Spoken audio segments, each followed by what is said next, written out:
A tia está aqui para mais uma aula com vocês e eu gostaria de lembrar que não saiam de casa, certo?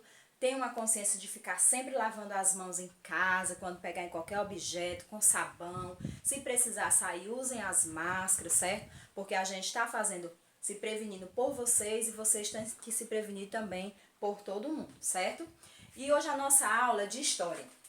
E como já diz a aula de história, a gente conta história. Então vamos lá. Hoje a tia vai passar a primeira aula de vocês, né? Que fala sobre centros históricos. O capítulo dessa aula é o capítulo 2. A página que está localizado o texto é a página 34, que será a explicação. E o exercício estará na página 35, certo? Como eu estou dizendo para vocês, nesse período que estamos em casa, nós ficamos mais próximos dos nossos familiares. E com isso eu vou falar um pouco, né, dos nossos avós, que antigamente eram as pessoas que contavam a história pra gente, gostavam muito de falar do que acontecia no passado, falavam um pouco das pessoas, né, o quanto era saudável viver, né, a alimentação era mais saudável, a amizade era mais saudável, o amor era maior, a união era maior. Hoje em dia, as pessoas não dão tanto valor para essas coisas, né? Não temos mais o mesmo respeito que nós tínhamos antigamente, a gente pode dizer assim. Mas devemos continuar respeitando, lembre-se disso, viu? Eu gostaria de falar para vocês o que são centros históricos. Esses centros históricos são locais onde ficou marcado, né, um marco, um fato que aconteceu naquele local, e aquele prédio, aquela localidade ali, ele foi marcado por algum fato, algum ocorrido. E eu gostaria também de falar para vocês que lembrem-se que nós também temos história, desde a hora que a mamãe descobre que está grávida de vocês, desde a hora que vocês nascem, né? Quando cai o primeiro dentinho, quando andam a primeira vez, né? Quando falam a primeira palavrinha, isso tudo fala-se de história. E por isso nós estamos hoje aqui. Para lembrar para vocês, né? De que este local, esse centro histórico seria um marco, porque lá estaria sendo utilizado e que futuramente, né? Essas pessoas iriam passar por lá, ou caso não existissem mais, iriam chamar de marco histórico, porque ficou marcado por algo que foi colocado ali e que hoje não funciona mais. A gente pode citar algumas coisas aqui no nosso município. Por exemplo, o prédio onde funciona a prefeitura hoje em dia, ele está localizado lá, sempre esteve, né, desde que foi construído, mas um dia ele foi o Banco do Brasil, foi o prédio onde funcionou o Banco do Brasil. Hoje, infelizmente, a nossa cidade não tem mais esse serviço, né, que seria também essencial para nós, e que também foi um fato, um centro histórico, certo?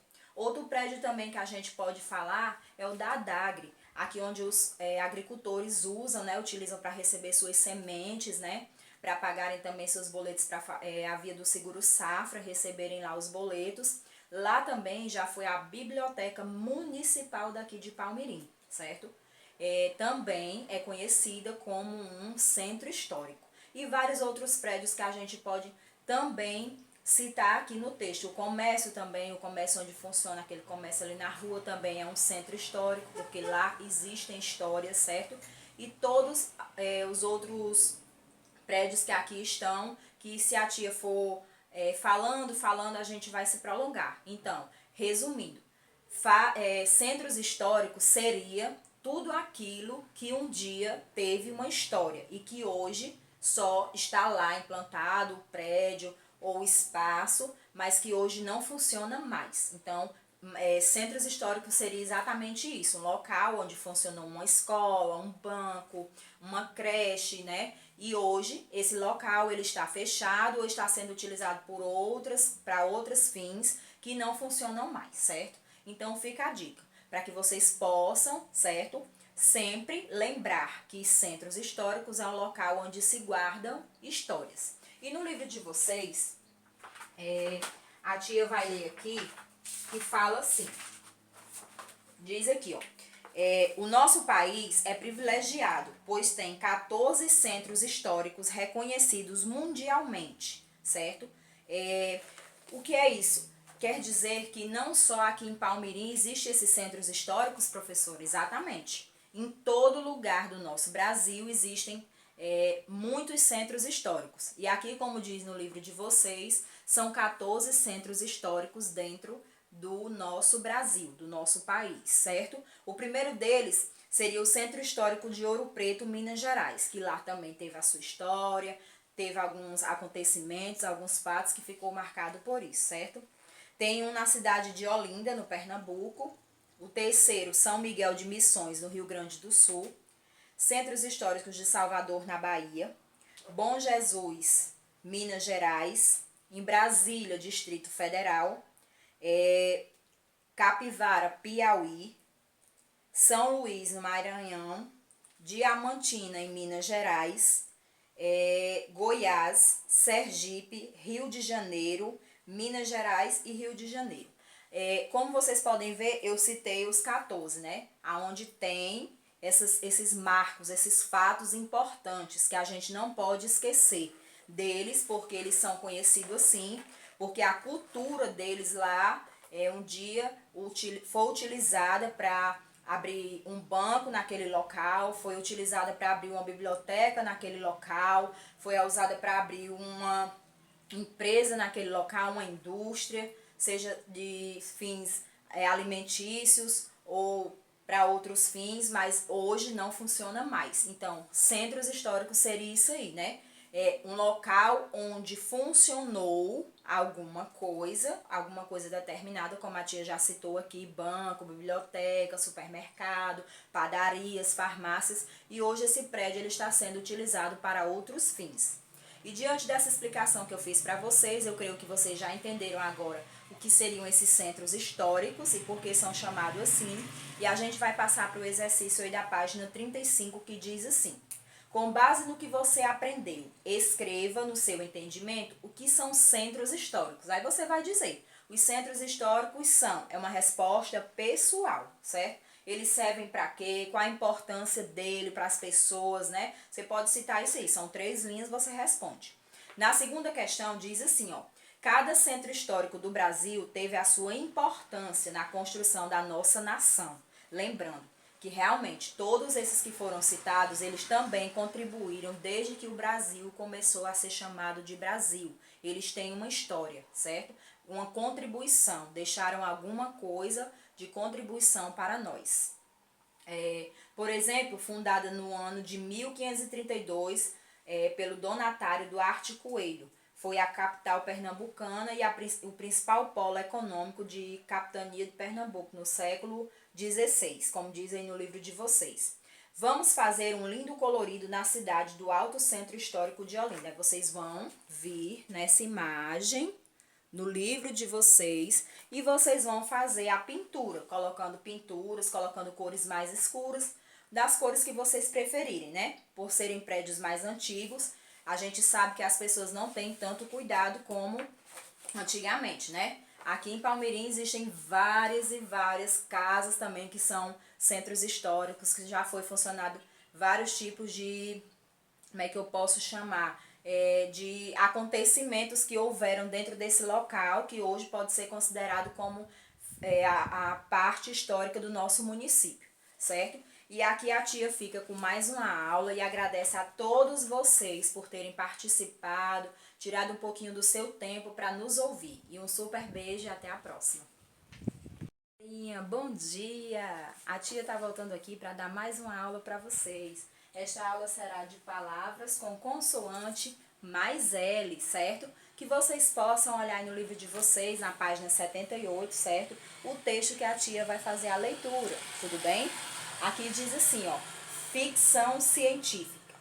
Um planeta dos mais raros. O seu ouro era de graça. O lixo custava caro. O astronauta não gostou e foi-se embora. Quando pensou estar muito longe, viu-se outra vez chegando num planeta onde, aliás, o embaixo ficava o em cima e a frente estava por trás. Depois de uma viagem pelo espaço sideral, o astronauta chegou ao seu destino final, um planeta diferente, cujo em cima estava embaixo e atrás ficava na frente, Um planeta tão estranho que a sujeira era limpa e a água tomava banho. Um planeta mesmo louco, onde muito era nada e tudo muito pouco. Esse texto é de José Paulo, Isso Ali, Rio de Janeiro, Salamandra, 1984, certo? Nós aqui vamos estudar palavras com consoante mais L. A tia vai citar algumas palavras para vocês, certo? Que são utilizadas. A consoante, em seguida vem o L, tudo bem? Então, ó, aqui diz assim, eu coloquei palavras exemplo, plateia, aplausos, placa, publicidade, limpar, coletivo.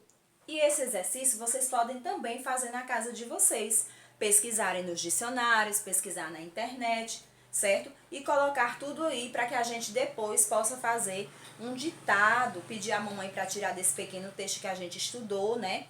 Algumas palavrinhas para que vocês possam copiar. Isso aí é um modo também de vocês conseguirem consertar, ver se acertaram a palavra, certo? Para que vocês possam exercitar e aprender cada vez mais, certo? E eu gostaria de pedir para vocês que vocês resolvessem o exercício da página seguinte, que é a página 79, de português, para que vocês possam fazer o exercício que vem da página 79, 80, para que na próxima aula a gente possa fazer a nossa correção.